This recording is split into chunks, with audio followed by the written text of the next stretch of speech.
अभी जो समय हो रहा है वो 10 AM हो रहा है और आज का दिन 30 जून है, दिन सोमवार।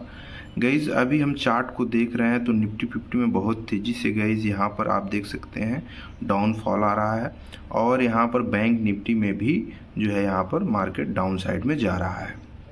गाइज मैं एक चीज़ आपको बताना चाहता हूँ कि जब मार्केट बहुत तेज़ी से नीचे आता है और मार्केट जब बहुत तेज़ी से ऊपर जाता है तो वो रिटेलर को ट्रैप करने के लिए आता है। देखो वो कहते हैं ना कि मार्केट में जो दिखता है वही बिकता है।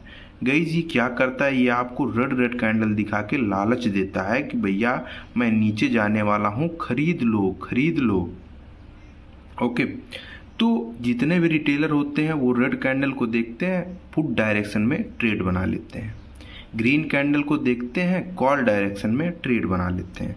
तो आपको बिल्कुल ऐसा नहीं करना चाहिए क्योंकि आप देख सकते हैं यहाँ पर लेवल ब्रेक हो रहा है, एक लेवल दो लेवल। हो सकता हो कि मार्केट यहाँ से रिवर्स ले ले। अगर रिवर्स ले लेगा तो आपका एसएल तुरंत चला जाएगा, आप तुरंत नुकसान में आ जाओगे। और अब बहुत सारे लोग ऐसे हैं जो ये सोच रहे होंगे कि भैया अगर रिवर्स ना हो, मार्केट बहुत तेज़ी से फॉल कर जाए तो भैया करने दो, हमारा पैसा थोड़ी लगा है इसमें, हमारा नुकसान थोड़ी जा रहा है इसमें। गाइस देखो ये आपको कभी भी सोचना नहीं है, आपके माइंड में ये निगेटिविटी आनी ही नहीं चाहिए कि मार्केट अगर चला गया तो आप लोग यही सोचकर नुकसान करते हो, चला जाएगा तो चले जाने दो, नहीं करूँगा ट्रेड आज। मैं ये सोच लूँगा कि आज मैंने मार्केट को देखा ही नहीं, आज मेरे लिए मार्केट था ही नहीं। लेकिन अगर आप नुकसान कर जाएंगे तो गाइस आपको तकलीफ़ होगा कि नहीं होगा। तो गाइस ये चीज़ आप ध्यान में रखें। अब मैं आपको बताता हूँ कि हम लोग ट्रेड कर कैसे सकते हैं। अगर हमको डाउन डायरेक्शन में ट्रेड करना है तो हम लोग कैसे कर सकते हैं। गाइस मार्केट तेज़ी से फॉल कर रहा है, यानी कि सबको बुला रहा है कि भैया आओ, हम यहाँ पर आपको पैसा देने वाले हैं पुट डायरेक्शन में। अब आप यहाँ पर घुस जाते हो। अगर मार्केट यहाँ से घूमा तो इस कैंडल का एसएल कटेगा, फिर इस कैंडल का एसएल कटेगा और नीचे ऊपर दो लेवल है जो रेजिस्टेंस लेवल इस समय है। तो मार्केट ऊपर जाए और रेजिस्टेंस लेवल के पास में जाकर गाइस फिर से हमको दिखे कि मार्केट अब यहाँ से फॉल कर सकता है। वो रेजिस्टेंस लेवल ये भी हो सकता है, ये भी हो सकता है। ओके, मैं आपको पैच टूल कहाँ है, पैच टूल लेके आपको मैं बताता हूँ, देखता हूँ कि पैच टूल कहाँ है। ओके, पैच टूल देखो मार्केट यहाँ से फॉल कर रहा है, इस पॉइंट से मार्केट क्या कर रहा है, फॉल कर रहा है। ओके, अब मार्केट को फॉल करने दो, मार्केट कितना भी फॉल कर ले, हम डाउन डायरेक्शन में नहीं घुसेंगे। हम तभी डाउन डायरेक्शन में घुसेंगे जब मार्केट या तो इस पॉइंट पर, ये जो हमारा ये पॉइंट है इस पे आए, या इसके ऊपर वाले जो हमारा पॉइंट है उस पे जाए। उसके बाद मार्केट फिर हमको दिखे कि हाँ मार्केट यहाँ से गए नीचे गिर सकता है, तब हम डाउन डायरेक्शन में ट्रेड बनाएंगे इस पॉइंट का स्टॉप लॉस रख के। ओके, तो इस प्रकार से जब आप ट्रेड बनाएंगे तो आप ट्रैप नहीं होंगे। हो सकता हो कि जब हम इसमें भी घुसे तो ऐसा चला जाए, तो कोई बात नहीं, हर बार ऐसा नहीं होता है। मार्केट को अगर ट्रैप करना होगा आपको तो आप कितना भी बचेंगे आपको वो ट्रैप कर ले जाएगा।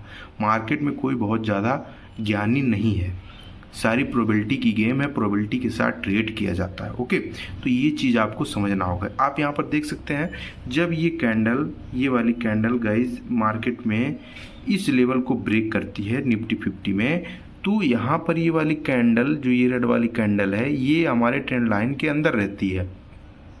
तो यहाँ पर वैसे भी हम श्योर नहीं थे कि मार्केट नीचे जाएगी, तो अगली कैंडल इसको ब्रेक करती है। आप देखेंगे तो ये अगली कैंडल इसको ब्रेक करती है। ओके, और यहाँ पर ये अगली कैंडल इतनी बड़ी बनती है और फिर अगली कैंडल छोटी सी बनती है। लेकिन अब आप देख सकते हैं यहाँ पर रिवर्सल आ रहा है, एक ग्रीन कैंडल जो कि मार्केट को ब्रेक करने के बाद भी बन रही है। ओके, तो यही कहता हूँ अगर ये रिवर्सल सही रहा, अगर मैं देखूँगा कि हाँ ये यहाँ पर एक हमारा रेजिस्टेंस एरिया और रेजिस्टेंस एरिया से हमको पता चल रहा है कि मार्केट नीचे फॉल कर सकती है, तो हम डाउन डायरेक्शन में ट्रेड बनाएंगे। ओके गाइज, आप देख सकते हो हमारा ट्रेड यहाँ पर लग चुका है डाउन डायरेक्शन में। हमारा जो एसएल है वो इस वाली जोन के आसपास है, 35 PMA के थोड़ा सा ऊपर। यहाँ पर ग्रीन कैंडल बनता हुआ आपको दिख रहा है। लेकिन अगर आप यहाँ पर ध्यान से देखेंगे बैंक निफ्टी में तो गाइज यहाँ पर एक पिन बार टाइप का कैंडल बना है। मैं इसको थोड़ा सा आपको बड़ा करके दिखाता हूँ। यहाँ पर देखिए ओके, ऊपर की तरफ बहुत बड़ा विक है लेकिन नीचे की तरफ कोई विक नहीं है। ये हमको ये बताता है कि भैया सेलर का प्रेशर इस वाली जोन में बहुत तगड़ा है। ओके, तो उसी को देखकर यहाँ पर जो ये रेड कैंडल बन रही थी, बहुत ही स्ट्रॉन्ग कैंडल बन रही थी। ओके, तो अगर ये मार्केट फॉल करेगा और इस लेवल को ब्रेक करेगा और ये जो एसएल यहाँ पर सेट हुए हैं इसको हटाएगा तो मार्केट बहुत तेज़ी से सेलिंग में जाएगा। ओके, तो उसी को देख के गाइज हमने यहाँ पर ट्रेड बना लिया है। बाकी देखते हैं गाइज क्या होता है। गाइज यहाँ पर देख सकते हो कितना स्ट्रॉन्ग कैंडल यहाँ पर रेड बन रहा है। गाइज वही लाइव मार्केट है, आप देख सकते हैं यहाँ पर समय चल रहा है 10:22:06। ओके, ऐसा नहीं कि मार्केट चलने के बाद आपके भाई ने बताया है। गाइज कुछ भी हो, अगर आपकी साइकोलॉजी मार्केट में है तो गाइज आप मार्केट से पैसा बना ले जाएंगे, कोई बहुत बड़ी बात नहीं है। ओके, आपके भाई ने जैसा बोला था कि यहाँ पर कहीं ना कहीं सेलर का प्रेशर देखने को मिल सकता है, तो आप देख सकते हैं गाइज इसी जोन से सेलिंग प्रेशर आया और जैसे यहाँ पर प्रेशर आया निफ्टी ने इतनी बड़ी कैंडल बनाई। ओके, तो गाइज अगर ये वाला एसएल कटेगा, भले यहाँ पर मेरा एसएल चला जाए या मेरा टारगेट मिले, कोई बात नहीं, वो मैटर नहीं करता। एसएल मिलेगा तब भी एक्सेप्ट करेंगे, टारगेट मिलेगा तब भी एक्सेप्ट करेंगे। लेकिन गाइज अगर यहाँ का एसएल कटेगा तो मार्केट बहुत तेज़ी से नीचे फॉल करेगा। ओके, तो ये बताओ अगर आपकी साइकोलॉजी पहले ही डेवलप नहीं होती तो आप इस कैंडल को देखते रह जाते हैं, आप यहाँ पर ट्रेड नहीं बना पाते। ये बताओ अगर आप यहाँ पर घुसते भी तो आप एसएल कहाँ पर रखते। गाइज मैंने इसी कैंडल को पकड़ा जो कैंडल इतनी बड़ी बन रही है आपके सामने, आप देख सकते हो गाइज। ओके, तो ऐसा नॉलेज लेने के लिए गाइज आपको गाइज हमारे चैनल को सब्सक्राइब और हमको सपोर्ट करना होगा। तो चलिए देखते हैं ये मेरा ट्रेड मेरा टारगेट देता है या नहीं। गाइज यहाँ पर देख सकते हो कि हमारा टारगेट अब लगभग गाइज मिलने ही वाला है। यहाँ का जो प्रेशर है बायर का वही इस कैंडल में देखने को मिल रहा है और यहाँ का जो बायर का प्रेशर है वो इस कैंडल में देखने को मिल रहा है।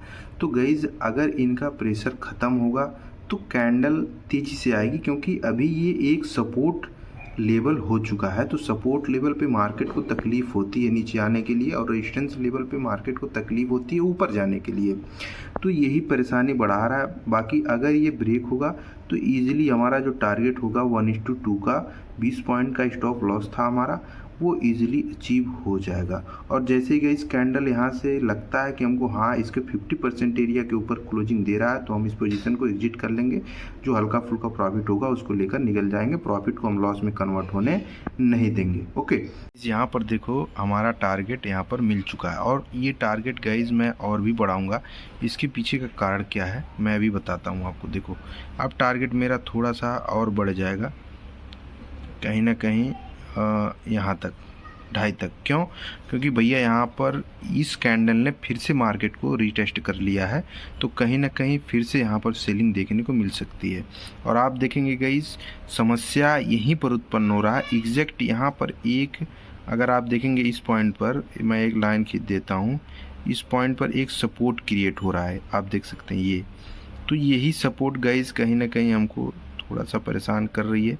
बाकी गाइस ऐसे सिचुएशन में आपको क्या करना चाहिए कि अपना 50% जो भी प्रॉफिट है उसको बुक कर लेना चाहिए, 50% प्रॉफिट को गाइस वैसे ही छोड़ देना चाहिए। ओके, तो अगर आप मान लीजिए 2 लॉट से ट्रेड कर रहे हैं तो 1 लॉट का जो प्रॉफिट है उसको बुक कर लीजिए, 1 लॉट को क्लोज कर दीजिए, दूसरे लॉट को रनिंग में चलने दीजिए।